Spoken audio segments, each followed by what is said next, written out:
Let us pray. Father, in the wonderful name of our Lord and Savior Jesus Christ, we come before you, Father God. We ask for your guidance and your wisdom. We pray, Father God, that you continue to be with us, Father God. Help us to implement what you've taught us, Father God, in the first lesson. And help us, Father God, to also implement what you will teach us, Father God, in the second lesson. We pray, Father God, that you open our minds and you open our hearts to hearing the word of God. And you teach us, Father God, how to implement it the way you want us to do, Father God. You said in your word, if 2 or 3 gather in my name, I will be there with them. We trust and believe, Father God, that you are with us, and we trust and believe that you are going to continue to be with us until the end of everything. In the wonderful name of our Lord and Savior Jesus Christ, we pray. Amen. Amen. I greet you all, brethren, in the wonderful name of our Lord and Savior Jesus Christ. Ngibingelele bazalwane ngegama likaJesu. Siyambonga uNkulunkulu osigcinile wasihola safika la sikhona khona namhlanje. Cishe itopic engizogcina kuyo is walking on top of my father's words.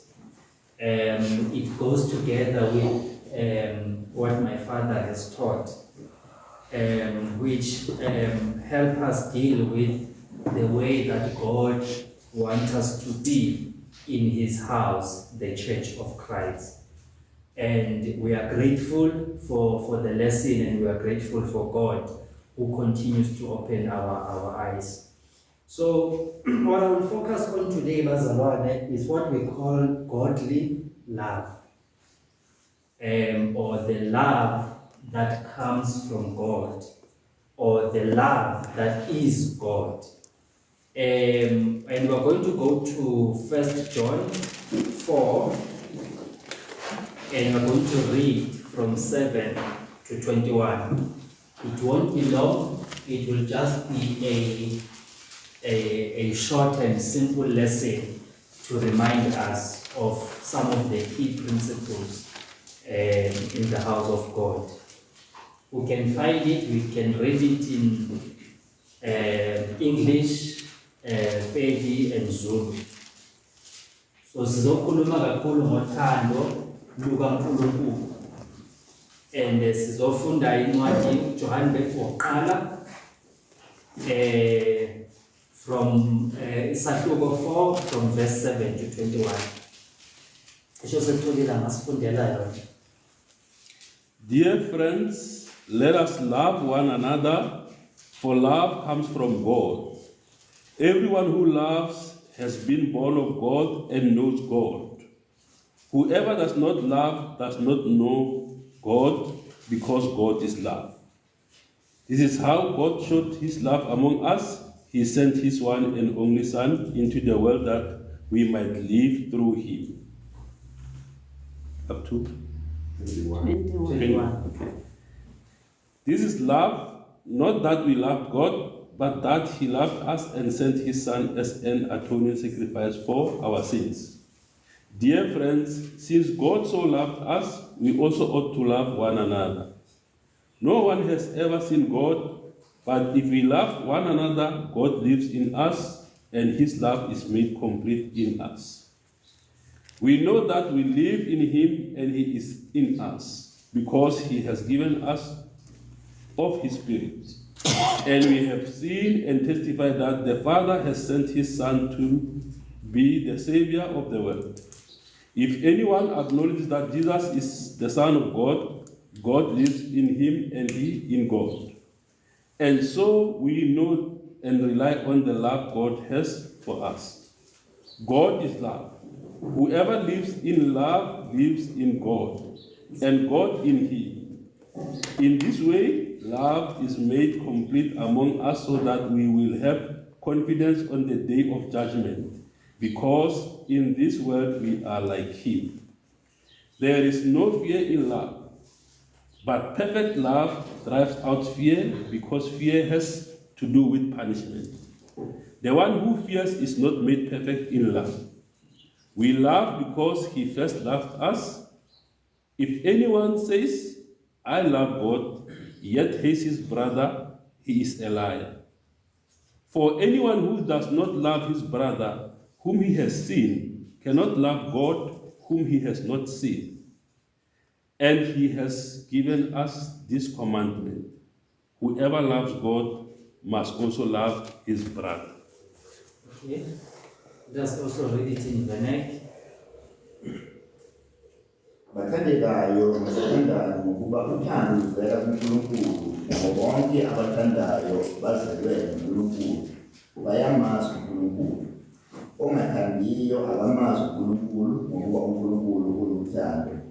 Uthando lukaNkulunkulu lwabonakaliswa kithi ngalokho ukuthi uNkulunkulu wathumela ezweni indodana yakhe ezelwe yodwa ukuba siphile ngayo. Uthando lukulokhu kungesikho ukuthi thina samthanda uNkulunkulu, kepha ukuthi yena wasithanda thina wathuma indodana yakhe ibe inhlawulo yezono zethu.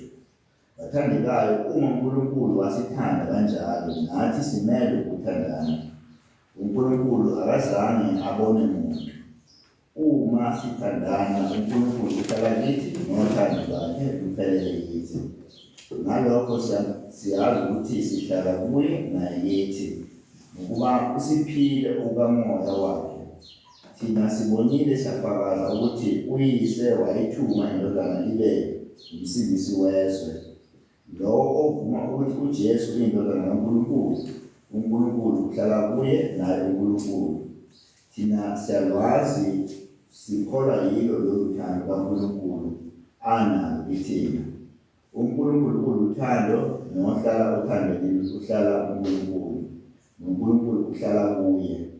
Ngalokho uthando luphelelisiwe kithi ukuze sibe nesibindi ngosuku lokwahlulelwa, ngokuba njengalokhu enjalo yena, sinjalo nathi kulelizwe. Akukho ukwesaba othandweni, kepha uthando olupheleleyo luyaxosha ukwesaba, ngokuba ukwesaba kunesijeziso, nowesabayo akaphelele othandweni. Thina siyathanda ngokuba yena wasithanda kuqala. Uma umuntu esho ukuthi ngiyamthanda uNkulunkulu, kepha ezonda umzalwane wakhe, ungumqambi, ngokuba ungathandi umzalwane wakhe ambonile, angemthandi uNkulunkulu angambonanga. Yebo, lo myalo sinawo uvela kuNkulunkulu ukuthi othanda uNkulunkulu makathande umzalwane wakhe. Amen. Hey, this became a very interesting topic. Ngicela ngifunda le ndaba yavele yaba confusing at first, because uma ngiqala ngizofunda le idea yokuthi uNkulunkulu wasithanda, uNkulunkulu walithanda izwe kangaka waze wanikela indodana yakhe ezelwe yodwa. Zonke lezi zinto uthando is a topic esikhulume ngayo kakhulu. But umbuzo ebengibuza ukuthi luyini uthando? Uma ungena kuma scriptures uthi yabheka, go from one scripture bathi uthando liyabekezela, uthando, but luyini uthando? That was the question that I was asking myself. What is love? And that's the first question that I had to deal with before ngiyothi uthando liyabekezela, uthando lunjani, uthando lwenzani, uNkulunkulu ngenxa yothando wenzani. Umbuzo wawuthi uthando lona luyini? Masithi uthando ingabe ama emotions, ngoba phela masibheka sibuza ezweni uma ungabe uyobuza umuntu nje ukuthi luyini uthando, noma mawuthi uthanda umuntu umthanda ngoba kwenze njani. Omunye uzothi ngiyamthanda ngoba uyangichaza, ngiyamthanda ngoba ungenzela izinto ezinhle, but angeke akutshele ukuthi luyini uthando. Mawungena ku-Google noma ungena kuma dictionary uyobuka incazelo yothando, the definition of what love is, but it's a feeling. It's an intense feeling towards someone. Manje umbuzo wami uthi, when the feeling is gone, ngoba inkinga ama feelings afana nama-emotions, they come and go. So those who are married, if love is a feeling, when you wake up in the morning and you no longer have the feeling, is the love gone? That's the question. Then if love is not a feeling, then what is love? If uthando lungayona imizwa, luyini uthando? Ushuthi uma ngabe sikhonza singabazalwane sithi siyathandana bese kuba khona umzalwane onyathela omunye. I'm sure noma ngathiwa benama feelings angakanani, benemizwa engakanani, yahamba imizwa. Na uma ngabe imizwa ihambile awusamthandini umzalwane. Sinabantu abanabantwana, sinabazali phakathi kwethu. Ubaba ubekhuluma ngabantwana. Abantwana bayathuthelisa. Ngibone ngami. I saw it with myself. If you can ask my parents, they will tell you. Kunesikhathi lapho khona I don't think they loved me. Abengasiye umntwana ohluphayo, but obviously as you grow up, mawukhula njengomntwana, you have your own things that you do wrong. There was a time lapho khona abazali bami bazokwata ngibona ukuthi yabona la ishubi la timphumele ngaphandle. Thina-ke sikhule ngesikhathi lapho besishaywa khona. Uyithola nje induku nje straight nje. Bona ukuthi abona le ngithola namuhla eyento ukuthela. But uthando seliphelile yini? Ngoba umzali ukwatile. That's the question we should ask ourselves. If umzali uyakwazi ukuthanda intana yakhe noma ngabe akwatile noma umntwana amkwatisile, kanti uthando luyini? Uma ngabe uthando lungasiwo ama-feelings, uma ngabe uthando lungasizi inkanuko, luyini? I-conclusion engiphume nayo ukuthi uthando, love is the character of God. Uthando luyisimilo sikaNkulunkulu. Lungubuyena bukaNkulunkulu. Luyindlela uNkulunkulu ayiyo. Because uma ufunda iBhayibheli lithi ungamthanda kanjani umakhelwane wakho uma ungamthandi uNkulunkulu. Lithi ungamthanda kanjani uNkulunkulu njalo uma ngabe umakhelwane wakho ungenze njani? Ungamthandi. Ngoba uNkulunkulu yini? Uthando. So uthando, love, is the character of God, is the personality of God. Uthando lubuNkulunkulu bukaNkulunkulu. Nanto-ke uthando. Uthando is the love is the act of giving oneself for the sake of others without expecting anything in return.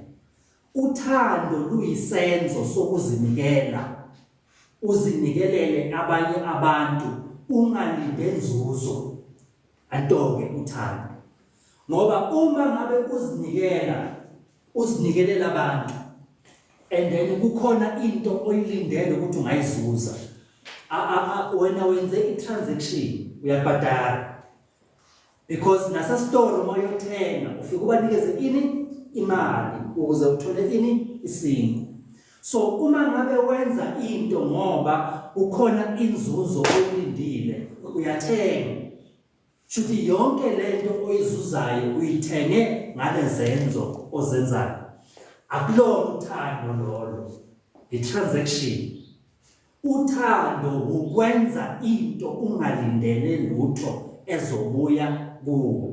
Ukwenza into kumuntu unga-expecti lutho in return. That is what love is. Ukuzinikela ungalindele nzuzo is to give oneself for the sake of others without expecting anything in return. Love is a decision to feel and act for the sake of others. Uthando luyisinqumo. I-decision, we are deciding uthando. Yes, ama-feelings akhona, but ayahamba abuye. Kodwa uthando lwenze njani? Lumile. Aluguquki, alujiki.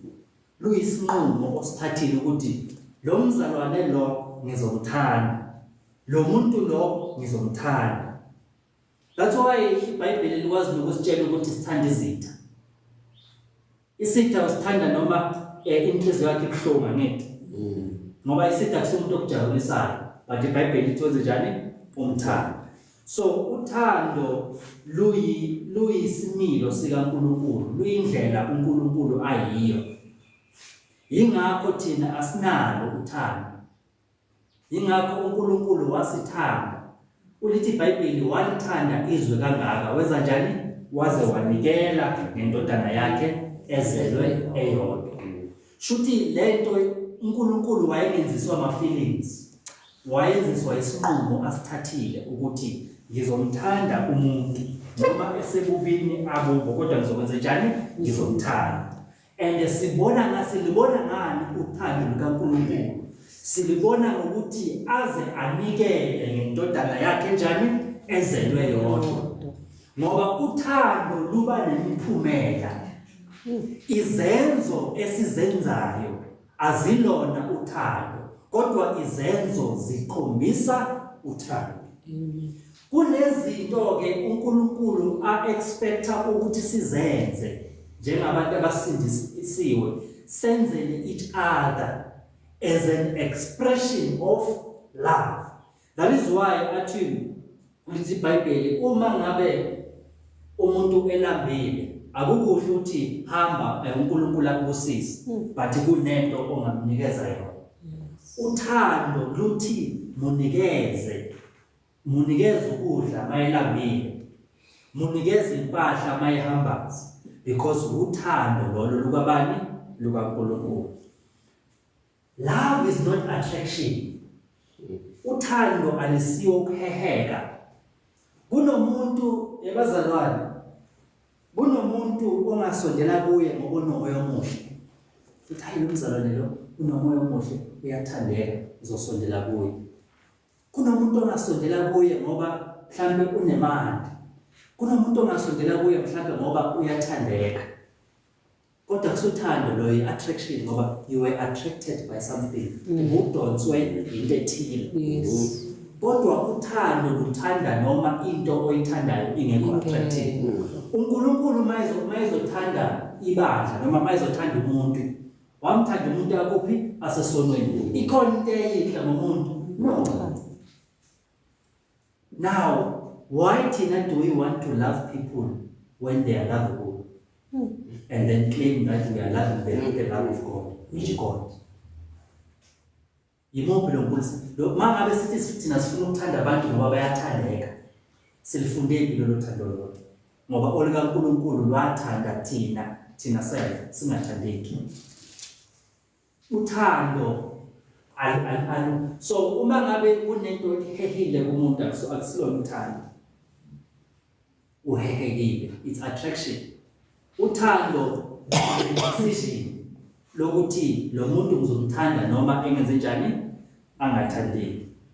Now lubukeka kanjani ke uthando? Ngoba ngithe uthando lunemphumela.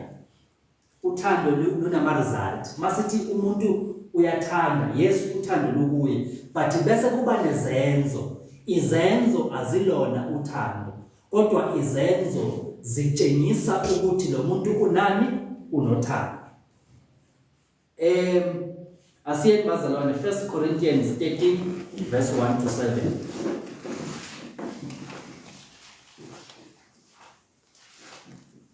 Ambe siqale siyifunde ngesiZulu before siya English. 1 Corinthians chapter 13 1 to 7. Noma ngikhuluma ngezilimi zabantu nezezingelosi, kepha ngingenalo uthando, ngiyithusi elikenezayo insimbi eyincithayo. Noma nginokuprofetha ngiqonda izinhlakalo zonke nokwazi konke, noma nginokukholwa konke ngangokuba ngingaguluza izintaba, kepha ngingenalo uthando, angiyinto yalutho. Noma ngabela abampofu wonke enginakho, noma nginikela umzimba wami ukuba ushiswe, Njengoba ngingenalo uthando, akumsizi nalutho. Uthando luyabekezela, uthando lumnene. Uthando luyabekezela. 2, Uthando lumnene. 3, Alunamhawu, 4. aluzigabisi, aluzikhumezi, aluziphathi ngongafanele, aluzifuneli okwalo, alucunuki, alunagqubu, aluthokozi ngokungalungile, kepha luthokozela iqiniso, lubekezelela izinto zonke, lukholwa izinto zonke, luthemba izinto zonke, lukhuthazela izinto zonke. Libuka kanjena uthando. Chaza le mayithi uthando lenza njani? Luyabekezela. Konje uyayibekezelela into oyithandayo. Ukuthi nale moto enhle ihamba kahle, iright, engiyayibekezelela. Awuyibekezeleli. Ubekezelela isikorokoro. Isikorokoro isona esihluphayo. Sikuyisa emgaqweni, uthi uhamba uye edrobheni uyimisele ugqoke kahle, uyothenga isinkwa, mawuthi uyafika endleleni funa wenze njani? Ubekezele. Inhliziyo yakho ithi thatha le nto ifake upetrolishe. Ngoba inhliziyo yakho yenze njani? Ibuhlungu. But funa wenze njani? Ubekezele. So kunabantu esizodibana nabo empilweni abafana nemoto ehluphayo. Yes. And uma ngabe sithi sihamba ngothando lukaNkulunkulu, funa senze njani? Sibathanda. That is godly love. Uthando lukaNkulunkulu, uthando lwabantu luthi umuntu ngimthanda ngoba. Uthando lukaNkulunkulu luthi umuntu ngimthanda noma. Because uNkulunkulu usithanda noma. Thina sithandana ngoba. Now uma ngabe ke sizongena kwi-institution lapho ke sizofunda khona uthando lukaNkulunkulu, funa ke manje kuphume la engqondweni ukuthanda ngoba, kungene ukuthanda noma. And lokuthanda noma kungena ngokufunda uNkulunkulu. Ngoba lokuthanda ngoba sinakho vele. It's natural to love someone because of something. It's normal. Kuyimvelo ukuthanda umuntu umthandele something. Kodwa ukuthanda umuntu noma kuvela kuNkulunkulu. Ilona ke lolo thando uNkulunkulu afuna silifunde. Ukukwazi ukuthanda abantu noma. Because kunabantu uNkulunkulu azobaletha kithi njengebandla likaKristu. Abalethe banazo zonke inkinga abafika nazo. uNkulunkulu expect ukuthi uma bafika phakathi kwethu bangatholi uthando lwethu, bangatholi uthando lwabantu, bathole uthando lwakhe. Kodwa angeke balithole uthando lwakhe singalifundi thina uthando lwakhe. Siyalifunda, mase selifundile bese siyalipractice, bese siyalenza. Amen. Once aqala ukulenza uthando lwakhe, bese luba iculture ebandleni likaKristu ukuthi le bandla likaKristu limbozwe uthando lukaNkulunkulu. Ukuze umuntu omusha uma efika ezofuna ivangeli, before azothola intshumayelo ungena kwi-atmosphere yothando lukaNkulunkulu. Yes. So that by the time sishumayela ivangeli kuye, uthando seliqalile lwavula ifoundation. Ileyo nto ke uNkulunkulu afuna sibe nayo uma ngabe sizokwenza lento ekuthiwa ivangeli lakhe. Siqala othandweni. Now uthando alisilula. It's a very difficult thing to do, but it's what God expects us to do. Yinto uNkulunkulu afuna siyenze. Now uNkulunkulu ufuna simthande kanjani? Mawufunda lapha kuJohane 3 verse 16, I think iverse esijwayele. lithi uNkulunkulu walithanda izwe kangaka. Wenza njani? Wanikela. Okay. Ibuyela kulento yokuthi uthando ukuzinikela ngenxa yabantu ungalindelanga inzuzo. Love is sacrificing oneself for the sake of others without expecting anything in return. Asilifundi kubantu leyo nto leyo. Sifunda direct kuNkulunkulu. Walithanda izwe kangaka. Ngangithi ngelinye ilanga malikhuluma ngezwe, alikhuluma ngabazalwane. Khuluma ngezidwakwa, khuluma ngababulali, khuluma ngawonke umuntu ngoba izwe yiwo wonke umuntu. So uNkulunkulu wathanda izwe, wathanda wonke umuntu.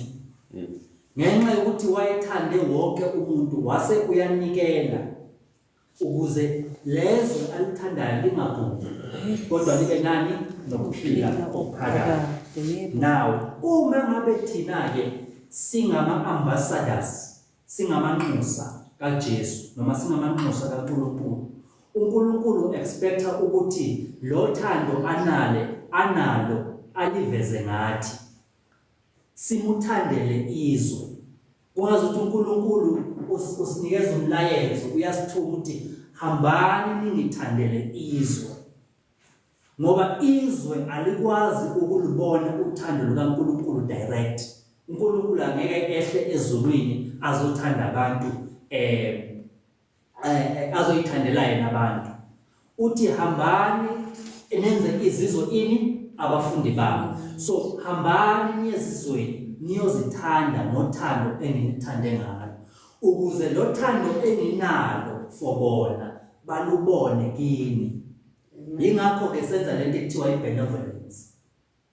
Yingakho senza zonke lezi mangabe sabena abampofu senza ingoba sisuke sithatha uthando likaNkulunkulu siyobonisa abantu ukuthi uNkulunkulu uyanithanda. And the minute abantu babona uthando likaNkulunkulu kune possibility ukuthi bazomfuna lo nkulunkulu abathandayo. But ukuze lo nkulunkulu abonakaliswe kubo kufuneka thina senze njani? Sibanikeze uthando. Ingakho futhi lithi thanda umakhelwane wakho njengoba usithanda bani? Uzithanda wena. Hayi alithi umzalwane. Lithi umakhelwane. Now that's a very difficult thing to do. It's very difficult. Uma ngisakhula thina sikhule kunzima. There was a time lapho khona bekungena imbuzi zakamakhelwane zifike zidla itshalo. Kungena inkukhu zakamakhelwane zifike zidla itshalo. But uNkulunkulu uthi thanda in spite of that. Uthi thanda umakhelwane. Mangabe ungakaze wangenelwa yilwane zakamakhelwane zazodla izivuno sakho utshalile, utshala ispinashi, siyakhula ispinashi sesikhulu uyanisela, uthenga mina ngiphule nogogo so sikhule sitshala. So uyothenga isivuno uyagubha, uyatshala, uyanisela, kuyakhula. Masu expecte ukuthi udle, ubone imbuzi igcwele, enjoy. Zishaye and futhi zidla kabuhlungu ngoba mazidla ikhabishi noma ube ziyadla ziqede isisute vele zidla zilume lapha zilume lapha zivele zone sonke isivuno. Now omunye wathi mangabe kwenze kanjalo le inkukhu zamakhelwane ucabanga uyikhaba ngesicathulo zingane ngezidiza. But you can't do that because iBhayibheli lithi thanda umakhelwane wakho njengoba uzithanda wena. Le ndaba yokuthanda ayisilula njengoba siyisho ngoba ukuthanda masibheka ngokomhlaba sicabanga ukuthi ila ama feelings lokuthi ngiyamthanda. No, it's no. Now uma ngabe le mbuzi zidla izivuno sakho ungaba tempted ukuthatha isibhamu ushaye zonke izibhamu noma usicela ngomkhondo. But uzokutshengisa uthando kumakhelwane na noma umakhelwane ungeza inhliziyo yakho ishisa ngalendlela ukuthi ungafuna ukumthuka ngenhlamba uthi buzothatha lezi zinto zakho. But iBhayibheli lithi thanda umakhelwane njengoba usithanda wena. Now it's not only umakhelwane owakhe naye but nje in general abantu esidibana nabo bayasinyathela amakhona, right?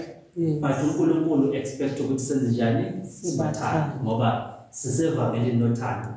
Uthando masulufundisisa lapha eBhayibhelini uyalibona ukuthi luyisiko mpilo lukaNkulunkulu.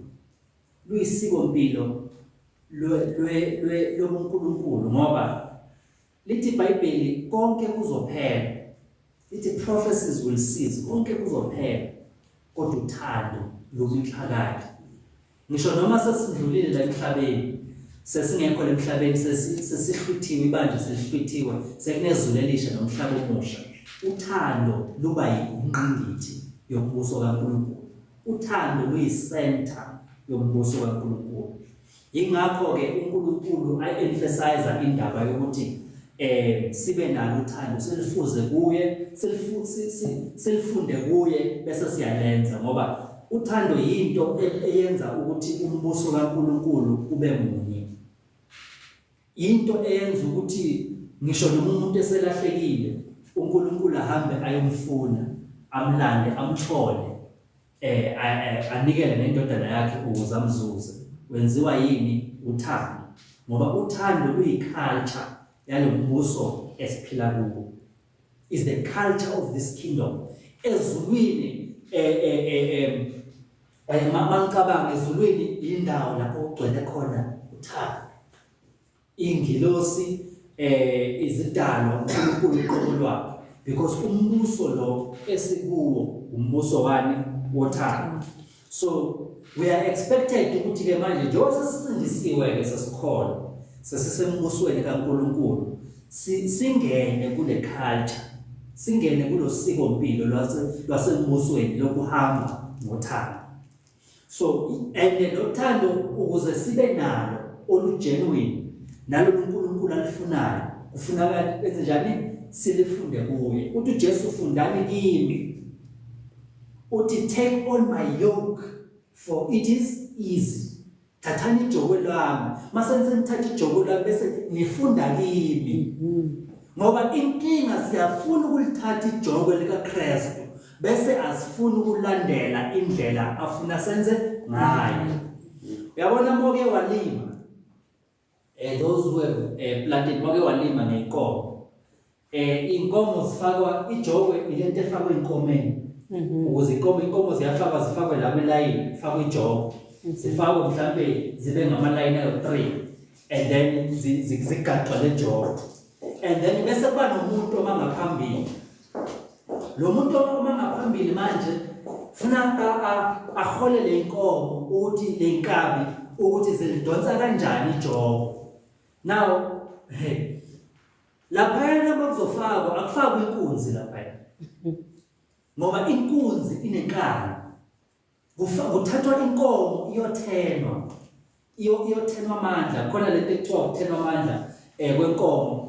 Babekwenza nakumadoda kwa-Israyeli. Mangaba amadoda azosebenza nenkosi. Kwafuna thenwa. Ngoba inkosi njengoba inabafazi abo-700 ayifune mistake. So ayifune kuzelekela abamaveli kuyo. So iyazi ukuthi njengoba na-700 kukhona kuzofika kubo after 3 years. So ayithatha wonke la madoda abe manje yingakho kuthiwa babizwa kuthiwa ngamatheno. Babethathwa-ke bayomunyu kunokhulu abantu ukuze bangakwazi ukuba nabantwana. Now nenkabi nazo uma ngabe ziyongena phakathi kwejoko ziyathenwa zinqunywe ukuze zingabi namandla. Nathi siyinkabi zikaNkulunkulu. Now uMoses before uNkulunkulu ezomthuma uthi Moses khumula imbadada ngokuba indawo kuyo yenze njani? Ingcwele. Ukuze uNkulunkulu azokwazi ukumthuma ukuthi ayokwenza lento uNkulunkulu afuna ukuyenza. Kufuneka manje athenwe amandla, kuphume ubunkunzi lobo kubuye kusale ubunkabi. Nathi njengoba singabazalwane nje ufuna ubunkunzi buphume. Sisale sibe yinkabi zikaNkulunkulu. Uma ngabe ungumZulu kuphele ukuthi mina ngumZulu akenziwa nje. Ngoba lawo ama-sign obunkabi. Yabona once umzalwane wathi ya abazongazi kahle ngizabakhombisa. Ngizabakhombisa ukuthi ngingibani. Unkunzi ke lo. Ngoba nenkunzi nayo mawuyifaka ejokweni iyakhombisa ukuthi ngiyinkunzi mina. Ingakho lize lithi iBhayibheli lize lithi isiZulu inkunzi ezimbili azihlali kuphi esibayeni ngoba ziyaba. Once wabona abazalwane baqala bagudluzana uyabona ukuthi abukapheli ubunkunzi kuneyinkunzi ezimbili esibayeni. Now uma sifika kuJesu ufuna uJesu manje before siqala ukushumayela before siqala ukubiza abantu akeqale kudilwe ngobunkunzi kuphume ubunkunzi usale ubunkabi sisale sibe yinkabi zaNkulunkulu ngoba le jokwe angeke silidonse uma siyinkunzi. Uthi take on my yoke, thathani ijokwe lami ngokuba ijokwe lami linjani lilula but ijokwe lifuna inkabi. Angeke ijokwe kancane kancane angeke abazalwane ijokwe lidonswe inkunzi ijokwe lidonswa inkabi. Now kule ndima noma kule nsimbi kaNkulunkulu ekufuna siyihlakule noma ekufuna siyenze ifuna ngazi ukuthi singaba yinkabi ngoba angeke uzwe ulipractice lo thando usale ubunkunzi. Yes. Uzokuhlula lo thando malithi masithande ngoba laphayana uma umfana edonsa inkabi uyidonsa afuna le nkabi zihambe ngolayini. Uyayidonsa ihambe ngolayini ajike nazo aphinde angene nazo ngale. Once what uzozwa lesitswebhu sikhala ngemuva ukuthi awusayihambisi la sifuna siye khona. But-ke uma ngabe lo mfana le nkabi njengoba zidonswa nje funa zilandele umfana ayidonse and ukuze inkunzi lezi zikwazi ukulandela umfana funa kube yinkabi. Na umfana esimlandelayo thina uJesu. Okay. Uye umfana lo lefuna simlandele funa sifunde kuye sibheke kuye ukuthi mayidonsa le jokwe ulidonsa kanjani ulisaka simbone kahle simlandele ukuze izinto zethu zizohamba ngelayini ukuze izivuno sizohamba ngelayini ngoba once sangamlandeli umfana uzokwenjeza and especially kungcono ukulima ngoba ukulima mhlawumbe ungabuyela ulungisa yabona masasekutshala lapho ke i-challenge iba khona ngoba once umfana wakwenjeza wathi nombila nawo bongena ngaphansi nawo uzothi and kuzomila isivuno esitshekile ngoba kwenze njani utsheke amajokwe adonsa isihliphi. Now kanjalo ke nathi nje njoba ke sihamba noJesu asidonsa kule joko esilithwele ijoko lungumsebenzi alisumdlalo njengoba uJesu asidonsa kule joko leli esilidonsayo funa simlandele njengoba asho uthi uma ningithanda gcinani imiyalo yami funa senze njengoba uJesu afuna senze ukuze isivuno sakhe sizohamba ngononini. Into eyona isivuno noma eyona izitshalo zikaNkulunkulu ukuthi asilandeli umfana njengoba ufuna senjani simlandele. Nawo ke funa sisebenze ke lento ukuthi ubunkunzi buphume usale indlela uNkulunkulu afuna senze ngayo. Asiyeni kuJohane 14 sizofunda u15 no31.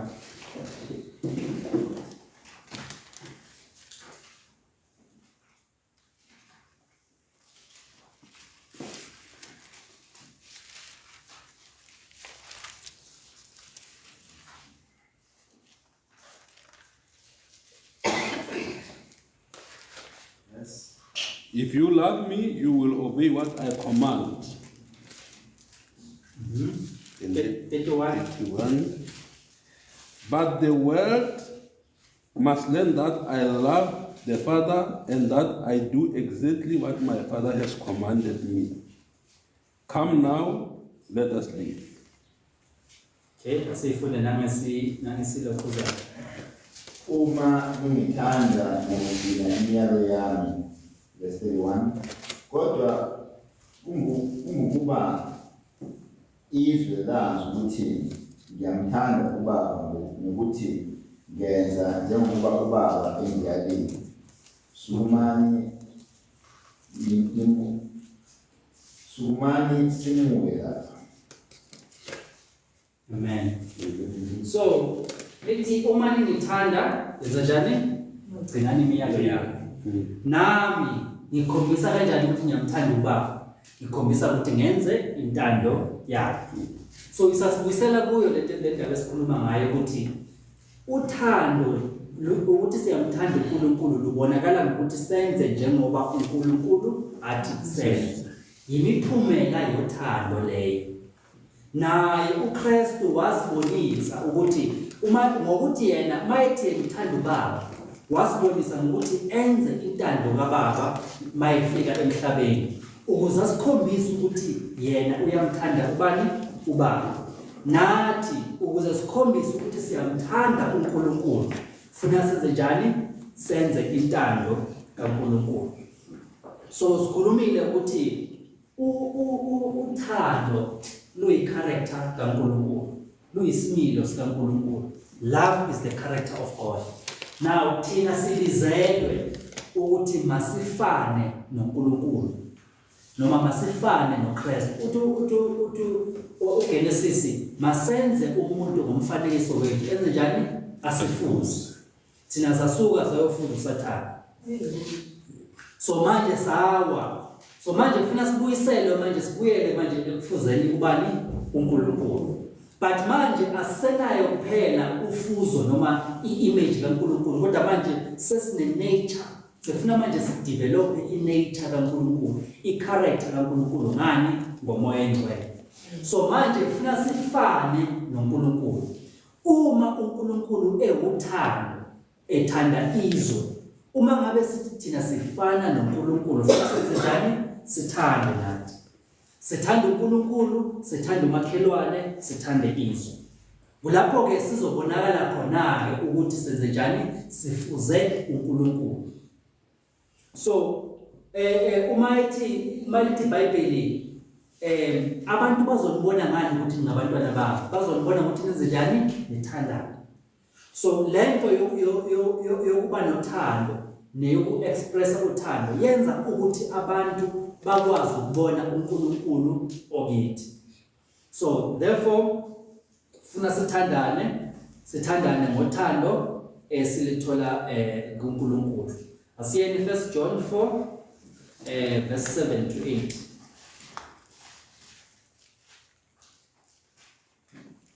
Noma siye for the sake of time, asiye ku 1 John 3 verse 11 to 24. 1 John 3 verse 11 to 24. This is the message you heard from the beginning. We should love one another. Do not be like Cain, who belonged to the evil one and murdered his brother. And why did he murder him? Because his own actions were evil and his brothers were righteous. Do not be surprised, my brothers, if the world hates you. We know that we have passed from death to life because we love our brothers. Anyone who does not love remains in death. Anyone who hates his brother is a murderer, and you know that no murderer has eternal life in him. This is how we know what love is. Jesus Christ laid down his life for us, and we ought to lay down our lives for our brothers. If anyone has material possessions and sees his brother in need, but has no pity on him, how can the love of God be in him? Dear children, let us not love with words or tongue, but with actions and in truth. This is how we know what we belong to the truth, and how we set our hearts at rest in his presence. Whenever our hearts condemn us, this is how we know what we belong to the truth, and how we set our hearts at rest in his presence whenever our hearts condemn us. For God is greater than our hearts, and He knows everything. Dear friends, if our hearts do not condemn us, we have confidence before God and receive from Him anything we ask, because we obey His commands and do what pleases Him. And this is His command, to believe in the name of His Son, Jesus Christ, and to love one another as He commanded us. Those who obey His commands live in Him, and He in them.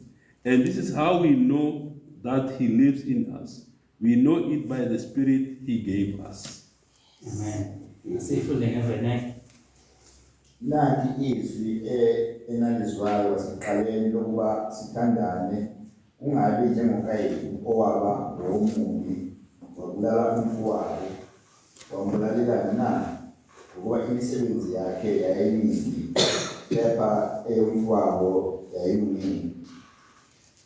Ningamangali bazalwane, uma izwe limizonda, siyazi ukuthi sidlulile ekufeni sangena ekufikeni ngokuba sithanda abazalwane, ongathandiyo uhlezi ekufeni.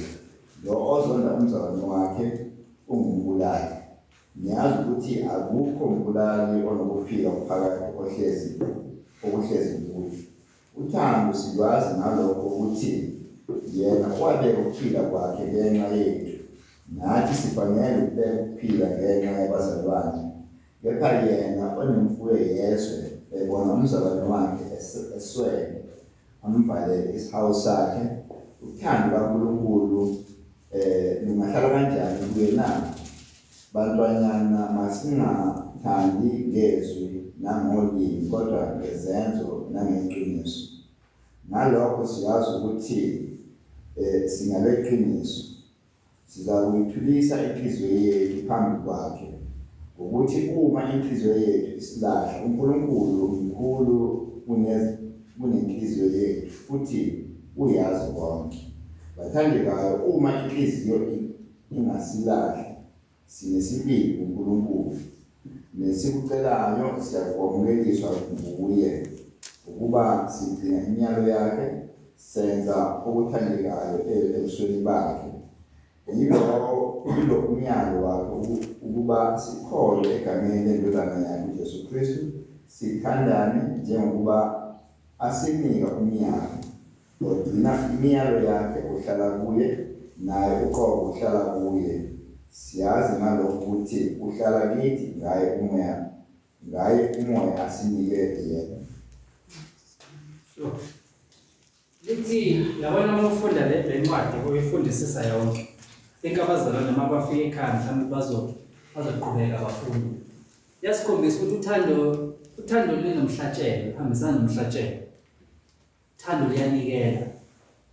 Love gives without expecting anything in return. So uma ngabe sithi siyathandana kodwa asilahlekelwa yilutho. Sometimes maybe ufuna siquestion uthando lwethu.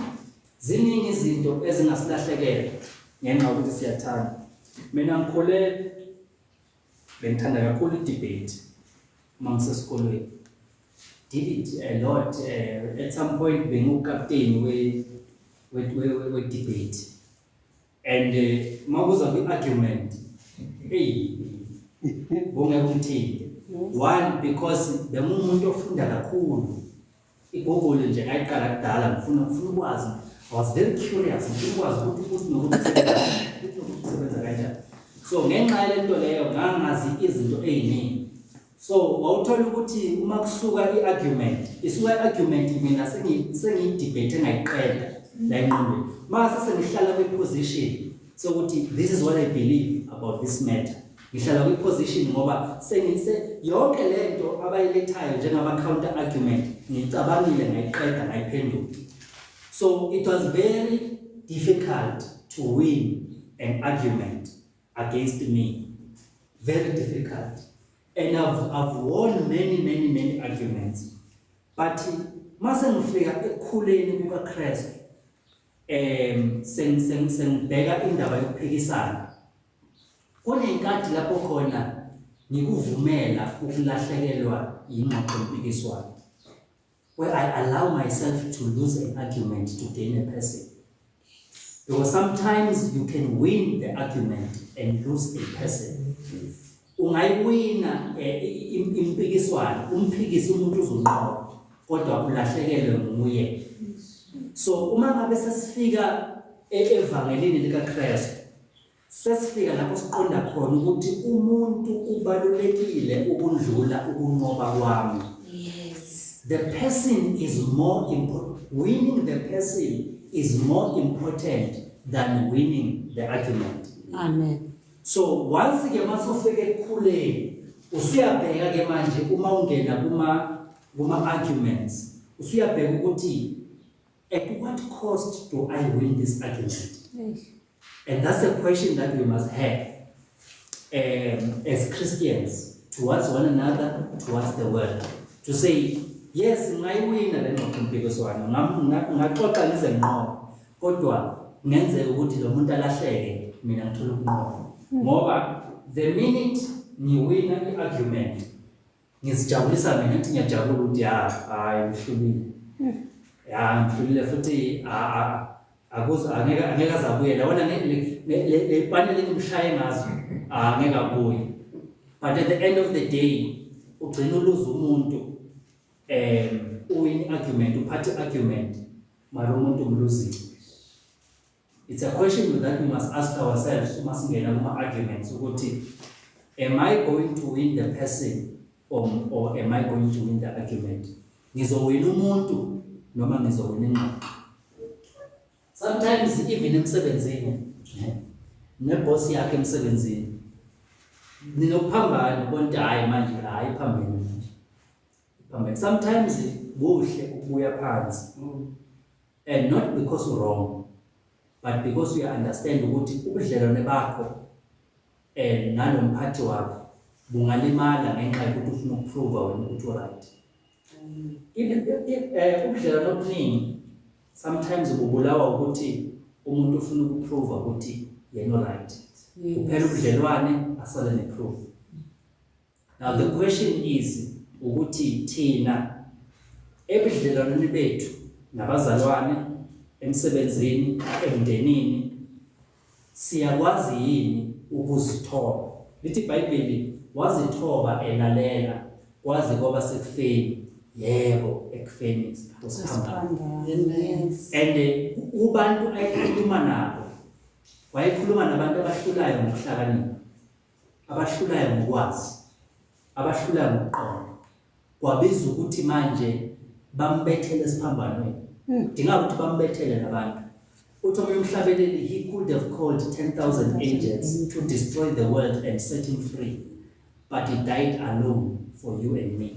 Yes. uJesu wayezophakama athi hey mina nguKristu, indodana kaNkulunkulu, afohloze konke, ashaye kwasana. Ngoba vele uma engasusa lo daka lo la egqokile, kuvela ukuthi ungubani. Umhlaba lona bongaphahla same time. But inkinga ukuthi akekho umuntu wayezosindiswa. Ngoba usindiso lusesiphambanweni. Yes. Ukusindiswa kusesiphambanweni. Yena anqoba, yes, anqoba ashaye zonke izizwe, ashaye wonke amabutho awanqoba. Kodwa uzonqoba amabutho, ulahleka abantu azobalala. Ngenxa yokuthi wayethanda abantu ekufuna abasindiswe, wahlala esiphambanweni. Bamthuka, bamnyathela, bamkhahlela, bamkhafulela, bambethela, bamshaya. Wavuma. Ngokuthando luyagobhoza ngaphakathi. Uma ngabe bachaza abachaza iBhayibheli, uma uJesu ethandaza engadini yaseGetsemane, lapho khona athandaza waze wajuluka igazi. Bathi izathu esenza ukuthi athandaza wajuluka igazi ingenxa yobuhlungu ayebuzwa, ingena iagony, the feelings that he was going through, benza ukuthi athandaze aze ajuluka igazi. Bayichaza ukuthi yenzeka kanjani, ubuhlungu lobayebuzwa nokukhathazeka ayebuzwa ngaleso sikhathi. Now uthando liyangena lapho. Mangabe uthando silwazi ngokuthi lusilethela izinto ezinhle noma lungama feelings amahle, nangu uJesu esengathi naseGetsemane ethandaza kuNkulunkulu ethi kodwa makwintando yakho makwenzeke. Vele kwenzeka wahamba wayesiphambanweni wayofela abantu ngenxa yokuthi wenza njani yabathanda. Kwakumnandi no. Kwakuyindlela uthando seliqonda ngalo no. Thina indlela uthando seliqonda mawuthi uyayithanda i-toys njengomntwana mayithi uthanda i-toys uthanda ngoba lihle. Uthanda ngoba liyamjabulisa ngithi. Izinto esizithandayo omunye uthi uthanda imali. Uthanda ngoba emthengela izinto ezinhle imenza abe right. But nangu uJesu ekhombisa olumhlobo lothando oluthanda noma kubuhlungu. This is the God kind of love. Ilona ke manje kufuna silifunde sithi mase silifundile bese siyalenza. Lithi walithanda izwe kangaka waze wanikela nendodana yakhe. Kunezinto eziningi esinganikela ngazo ngenxa yokuthi sinothando. Singanikela sometimes ngokuyitshela kwethu. Mhlambe ebandleni noma lapho sihlala khona. Usacrifice ubone ukuthi mara lana ngathi ngiyaxhaphazela. Then you sacrifice. Why? Because of love. That is what love does. Ilothando uNkulunkulu afuna sibe njani sibe nalo. Whether usesikolweni uyafunda, whether usemsebenzini uyafunda. Uma ngabe uwumuntu ohamba ngothando, ufuna kube umuntu owenze njani othobekayo. Kunezinto ezikulahlekelayo sometimes ngenxa yokuthi uyathanda. Now uNkulunkulu usithanda ngale ndlela yokuthi uyakwazi ukusishaya nokusishaya. Lithi uNkulunkulu corrects those he considered as a child. Nathi abazali bethu mawumzala umntwana uyamdiscipline. Ukudiscipline umntwana akeze ukumnandi ngithi nawe awuzukumnandi ukudiscipline ngoba wenza into onze njani ongayithandi. Akekho umuntu othanda ukubona ingane yakhe ikhala. Akekho umuntu othanda ukubona ingane yakhe isebuhlungwini. But sometimes ngenxa yokuthi uyayithanda ufuna uyenze indlu ebuhlungwini ukuze uzofunda isifundo ngoba uma ngabe ingasifundi isifundo uyokulithanda ngothando oluyisibulo. Mangabe ungayidiscipline angeke ikhule ibe indoda, ngeke ikhule ube umfazi lo ekufuna ibe nguye ngoba uyithande ngothando olunjani olisuku. Akusuthando lomampela lo. Uthando lomampela ilo lokuthi noma ngabe lento odlula kuyo inzima, you have to go through it ukuze ube ilo muntu engifuna ube nguye. Ngoba uthando lwami luhlakaniphile. Luyakwazi ukuthi lumdlulise ebunzimeni ukuze ube yinto engifuna ube yiyo kusasa. Kunezimo uNkulunkulu asidlulisa kuzo ukuze sikhule sibe lento esifuna sibe yiyo. Sikhulume kakhulu ngehlala ukuthi umuntu mayesindiswa ungena ehlala, awusindiswa ungena ehelani. Lapha ehlane kuzokwakhiwa umuntu, kuzokwakhiwa umzalwane, uzoqeqeshwa ukuthi ube lento beyiyo. Ngoba isotsha ukuze likwazi ukubamba impi funa lendlule kwi-training. And i-training ayisinzima. Liqhaqhe ngamadolo, lingene lishawe lifakwe phansi kwamanzi likhishwe. Kwakhiwa isotsha. Ngoba isotsha alakhiwa e-restaurant. Isotsha alakhiwa kwi-conference room. Isotsha lakhiwa ehlathini. Ngangikhuluma there's this brother wase Middle Black. Wase esekunda brother Elena chaza ukuthi ngesikhathi se-apartheid mangabe bazotrainelwa ukungena kwi-army babetrainwa kanjani. Uthi babengena ehlathini elinama-thorns bathi ufuna ungena ugijima. Le time ungena ugijima lapha ehlathini lama-thorns ayahwaya uphuma usugcwele igazi. Kwakhiwa isotsha ngoba isotsha alakhiwa endaweni emnandi, lakhiwa endaweni yobuhlungu. Umzalwane mayakhiwa i-ingredients yokwakha umzalwane akusizi izinto ezimnandi kuphela. Ya ukhona ushukela mara ikhona netswayi. Abanye bachaza bathi makwakhiwa ikhekhe alakhiwa ngezinto ezimnandi kodwa lona limnandi. Mase seliphelile seliphumile lapha limnandi. Ufaka ushukela itswayi yababa. Ufaka baking powder yababa. Ufaka flour. Uma ungathatha i-baking powder uyifake emlonyeni uzozwa ukuthi yini. Mawungathatha utswayi ufake emlonyeni uzozwa ukuthi kodwa ikhekhe elingena baking powder libi. Kodwa i-baking powder yona yini? Mayingena laphayana yenza ikhekhe libe mnandi kodwa i-baking powder enjani yini? So ukwakhiwa komzalwane ufana nokuthi yabona abazalwane ezinye izinto ezisenza ukuthi sibe yilento esiyo namhlanje izimo ezidlule kuzo. Sometimes abanye abazalwane bangacabanga ukuthi the reason why sishumayela intshumayelo ezingaka is because impilo yethu beyimnandi right through. There are certain circumstances lapho uNkulunkulu akufaka khona lapho kwakhiwa khona i-character ukuze ube le uNkulunkulu azoyisebenzisa. Ngoba ukuze uNkulunkulu azokwazi ukusebenzisa ufuna undlule khona kuma-test. Ukuze ube yilento uNkulunkulu afuna ube yiyo uyakhiwa. And ikwakhiweni akusemnandi wobuza bomeselana. Akekho umeselana ogqoka isuti. Mangafika umeselane nje athi uzokwakha kwakho afike ne-tuxedo afake isuti ayincwasimende aphethe itrofela nelokhuzana nengolovana athi uzokwakha hayi umxosha kodwa hayi akusumeselane lo ogqoka isuti ngoba isuti ungenwa ngayo endlini mangabe indlu seyakhiwe. Umeselane umbona nge-overall umbone ngomakarabha bodwa hayi umeselane lo ngoba why? Ngoba akudlala lapho kwakhiweni uthela ukudaka kunezinto eziwa phezulu efuna wenze sure ukuthi la ekhanda kunomakala ugqoka ama-boots ngoba uyongena edakeni ufuna ungena edakeni uguqa udaka ulufake lukuthele ngoba kwakhiwa indlu.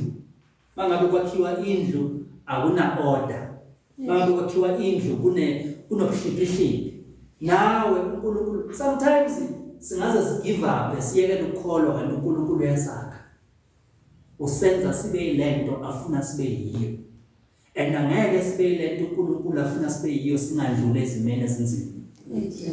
Sometimes sizodlula kuma-rejection singathandi. Sometimes sizodlula ekuhlukumezekeni. Sometimes sizodlula ezimeni ezinzima. Kanti uNkulunkulu wakhe umuntu wakhe ukuze abe yilento uNkulunkulu abe yiyo. Asakhiwe e-restaurant, asakhiwa kuma-conference room, asakhiwa ey'ndaweni ezimnandi.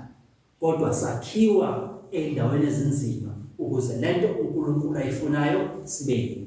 Yingakho-ke bazalwane u-Israyeli akaphumanga wangena eKhenani, waphuma wangena ehlane. Ngoba ukuze u-Israyeli azokwazi ukumbona kahle uNkulunkulu ufuna ambone lapha ehlane alambe u-Israyeli abone ukuthi uNkulunkulu uyakwazi ukuletha isinkwa singizingekho iy'toro ukuze bazokwazi ukuthi bathi Ebeneza usuhole kwaze kwaba la. Angeke bambone eGibhithe, angeke bambone eKhenani, bazombona ehlane. uNkulunkulu wambuleka ehlane ukuze ubone ukuthi uNkulunkulu ogcinayo useduze. Lithi iBhayibheli useduze kwaba inhliziyo zinjani zibuhlungu. Uzobona kanjani inhliziyo ingakaphungu ngoba ufuna iphuke ibe buhlungu ukuze umbone ekududuza. uNkulunkulu uzambula ehlane. So ukwakhiwa komzalwane kwakhiwa ehlane. Into ebalulekile ukuthi umzalwane aphikelele aye phambili ukuze uNkulunkulu aqede lento uNkulunkulu ayenzayo. So lithi iBhayibheli many are the troubles of the righteous but God delivers him from them all. Uthi ziningi inhlupheko zabangcwele kodwa uNkulunkulu ubasindisa kuzo zonke. Yes. So ngeke yabona kufana nalabantu abashumayela ivangeli bashumayela ivangeli lamafutha nani. Bazalwane ngeke uhlukanise ivangeli nenhlupheko. Ziyahambisana ngoba angeke wakheke zoba umzalwane ongakhekile mangabe umzalwane ondlula ey'nhluphekweni nasey'ntweni ezinzima.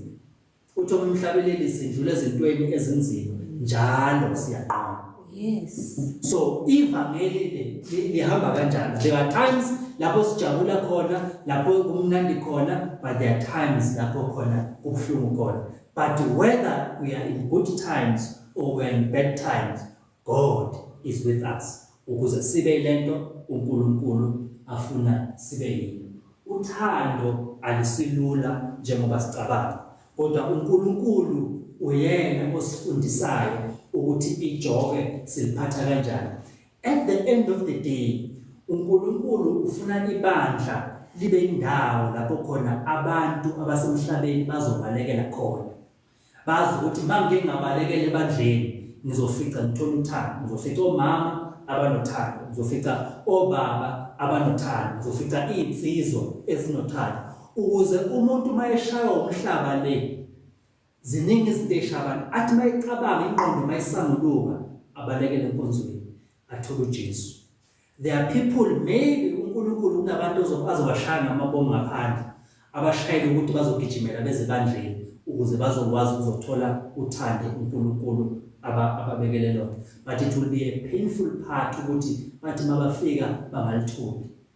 So the most important thing ukuthi ibandla usiko lothando, 1, sithandane thina sodwa njengabazalwane. 2, bese siyakwazi ukuthanda abantu bangaphandle. Chazile ukuthi uthando umthanda umuntu in spite of, not because of. So thina njengabazalwane we must love each other. Number 2, then we will be able ukuthi we love the nation out there ukuze abantu bazokwazi ukumbona uNkulunkulu ngendlela abafuna ukumbona ngayo. Lastly bazalwane, uthando is the outpouring of God's character. Mangabe sithanda sikhiqiza isimilo sikaNkulunkulu, sikhiqiza ukukhona kukaNkulunkulu. So siveza uNkulunkulu njengoba enjalo. That is what happens bazalwane uma ngabe sithanda. So uNkulunkulu ngendlela ayifuna ngayo ukuthi ibandla libe indlela lapho abantu khona bazobalekela khona. Ibandla umuntu mayengena omusha ebandleni athole this warmth and this love and this comfort, because ziningi izinto esha abantu ngaphandle, ziningi izinto abantu ababhekana nazo ngaphandle. When they come to church, they must come to a place where they can offload their burdens, and God helps them. Whether sikwenza ngama one-on-one or sikwenza corporate as ibandla, but let the church be a place where the weak can run to and find help. Ibandla alibe indawo lapho khona abantu khona abadinga uthando nabanezimo ezihlukene bazothola khona izandla ezivulekile zibakhe zibenze lento uNkulunkulu afuna babe yiyo. Ngibonga kakhulu bazalwane. Amen. Amen.